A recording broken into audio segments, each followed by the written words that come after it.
Have you ever put a regular hat with a ponytail or bun, ended up with a giant lump or a hat that suddenly doesn't fit at all? Yeah, same. That's why this hat exists. Hey crochet friends, I'm Mo, your crochet companion, and today we're making my favorite hat to wear. It is a combination of the knit and simple Tunisian messy bun hat. This hat is warm, it is stretchy, it's practical, and doesn't make you choose between having hair or having ears. I'm also going to be showing you how to change colors in Tunisian as well. So that's your bonus. Start with what you're actually going to need. I actually am showing you how to do it in 2 colors today, how to switch those colors. So choose 2 colors that you like and that you love and that you want, and then of course your Tunisian hook. I am in my project itself, I used a 4.5. I chose a smaller hook because I wanted my stitches to be a little bit closer together so that I had more warmth and depth in the hat itself. How we start with a foundation row, obviously. So for an adult size, you're going to do 40 stitches. I'm actually just going to do 18 for this sampler, but for adult size, it's 40 stitches or 11 inches, whichever. Your gauge might be a little bit different than mine. And child size, it is 9 inches. So we're actually working the hat sideways, so we start with the length of the hat, not the actual crown. So to start with, we have our foundation row, and our foundation row, you can do single crochet foundation row, or you can do a chain foundation row. I do have a couple tutorials on both of those, so you can go back to the simple stitch. I show you both ways of how to do that. And then I'm going to go grab my hair tie and we're going to start in on how to do the hat. So for this part, you can use a regular hair tie, just like this, or you can actually crochet a length of a chain. And then I actually think that's kind of a smart idea because then it's a little bit easier to wrap this around the chain versus the hair tie. It will fit on the hair tie, but it's a little bit trickier. But I prefer the hair tie just because I've done it so many times. So once you've done your foundation row, you're going to do 1 single crochet around the hair tie.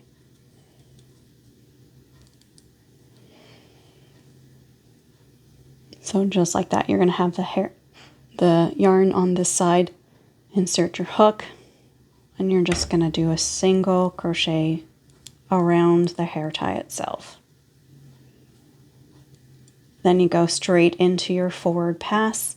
So you're going to insert your hook, pull up that yarn, insert your hook, leaving the yarn on your hook.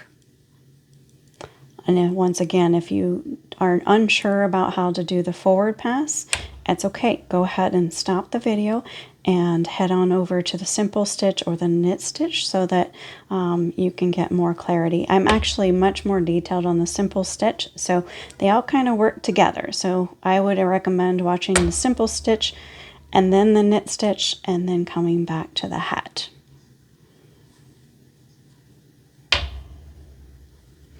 Just like that until we get to the end of the row.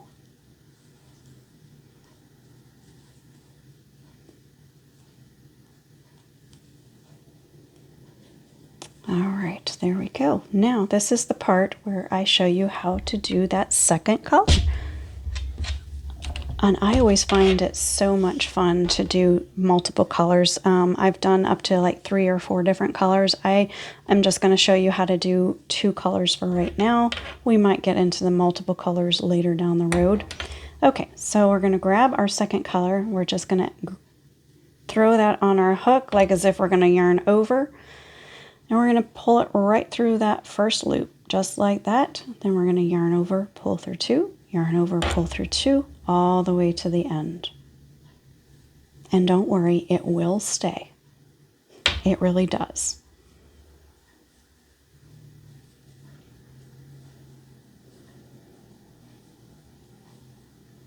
all the way to the end.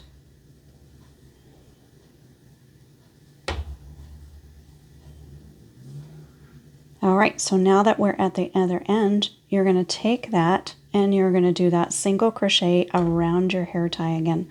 So basically you're going to do this on every back pass, not on the forward pass, on the back pass. All right, now, and you'll notice that we're going to use the same color to do the forward pass and then switch at the back pass. So forward, same color, back, switch colors. So now we're going to go into the knit, and then the last 9 on the row, we're going to switch to simple stitch. So because this is part of the single crochet, we're going to skip that one and we're going to go into the first one. So just like this is the simple stitch, and going all the way through to the back is the knit stitch.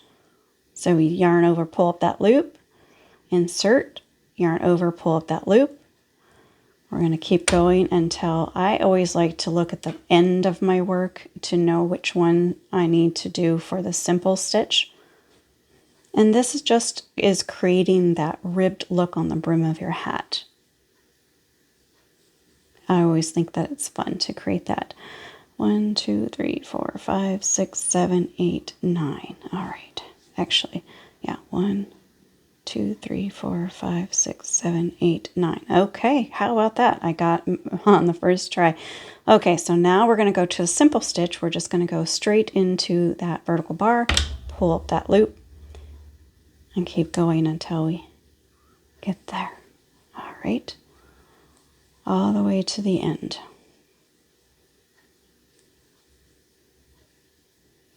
All the way to the end.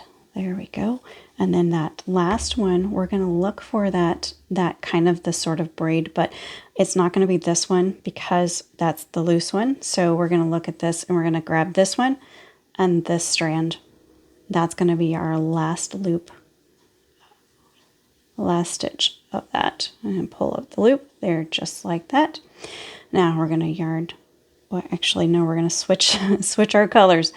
So you're going to grab that color that we still have attached to our work, yarn over, pull through one loop. I kind of snug it down just a little bit. We don't want it to be too tight, but just a little snugger.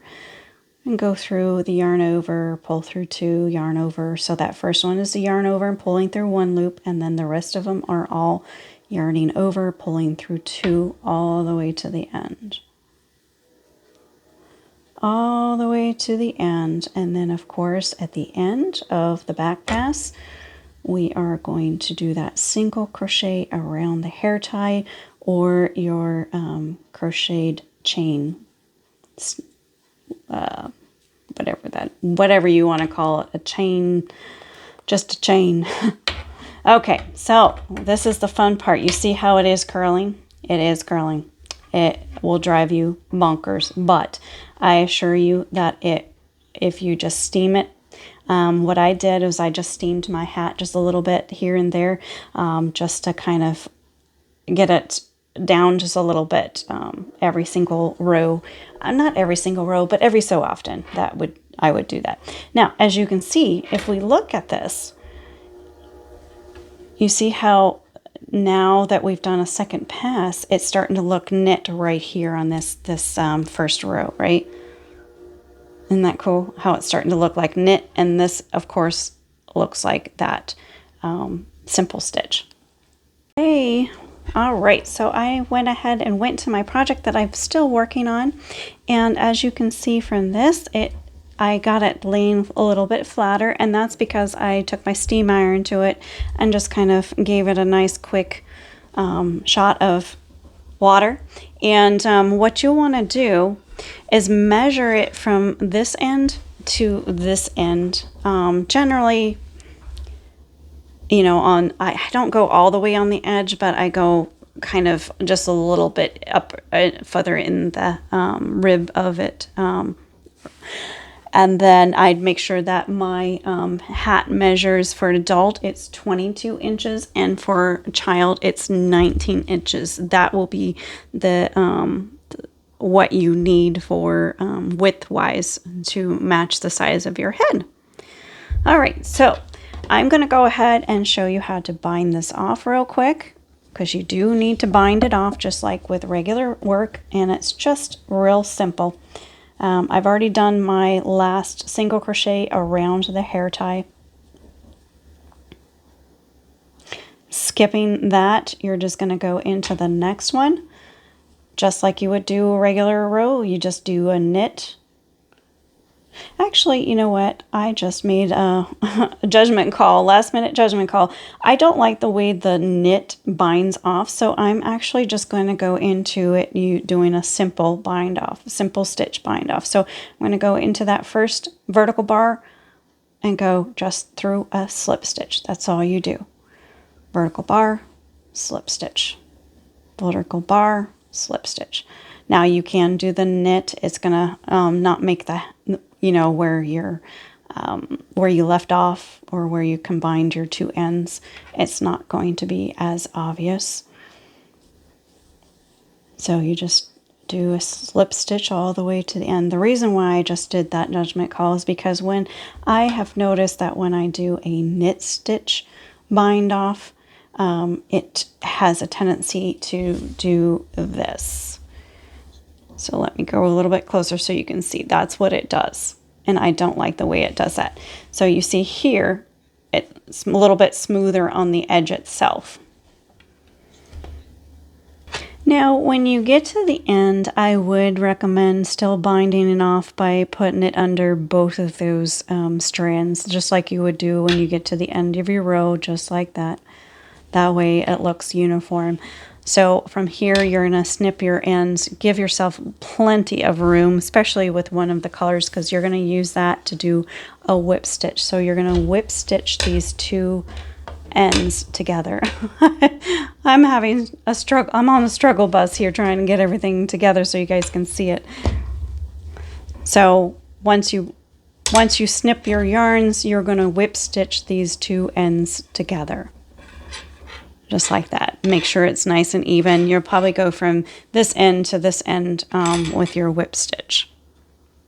Okay, so as you can see, I went ahead and did my little whip stitch on my edge there. I don't know if you can see that very well, but that's what it looks like when it's finished. And as you can see, it looks big, right? And the reason why I did it that way is because I want to fold my edge up. So if you do not want to do that with your hat, so as you can see, it stretches out a little bit here. If you don't want to do that, what you could do is make this part of it a little bit shorter, kind of measure your head and maybe just do this portion. I don't know how many stitches that would be without actually doing it myself, but you could do like a little beanie and then finish it off with the rib, with this simple stitch, because it looks like a rib stitch, like it's supposed to be just like that. But I like to have a little extra coverage on my ears, so that's why I made mine a little bit bigger, so I could fold mine up like that and have a little extra coverage on my ears. Now, to finish it off, you can do, something like put a button on the brim, or my previous hats that I did, I actually put, I don't know what it's called, but it's like a tinsel yarn. And I just did around these stitches right here on the hair tie, I would put the tinsel yarn and just go all the way around. So it kind of almost looks like you have like a little puff ball at the top. Kind of looks a little more festive, but I wanted to kind of keep this one more simple. I don't know that I'm actually going to put anything on my whole portion of this. And this is also another thing that is nice about having the chain, using a chain instead of using the hair tie, because you can actually cinch this up a little bit more. You would just leave a little section so you could pull the string out and just put it in a nice tight bow or whatnot, so that you can change the size according to what you're wearing that day. Maybe you have a big giant messy bun, or maybe you just have a pony for that day, so it just leaves just enough so that you can put that pony through the hole. So that is the finished project. It looks really awesome, right? And it's going to be nice and warm because it's that knit type thing. And when you look on the outs or the inside of this, look at this. This is another reason why I like this, because it just has a nice texture on the inside. So you actually could probably do it inside or out and then flip it up like that. Depends on how you want to do it. But could you also imagine having this in multiple colors too? Ugh, like more than just the two here. I was actually looking for a variegated red, and I couldn't find what I was looking for. So that's why I decided to show you guys how to do this in multiple different colors. So the gist of it, why this hat works.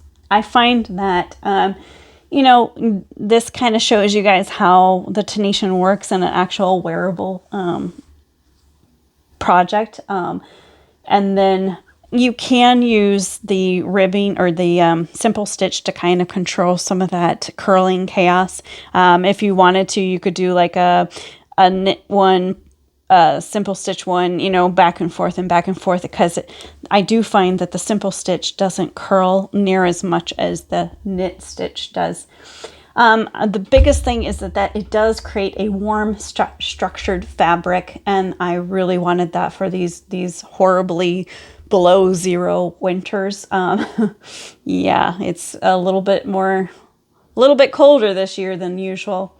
And the other thing is it actually solves a real life problem. So we have function first, and cute is a bonus, right?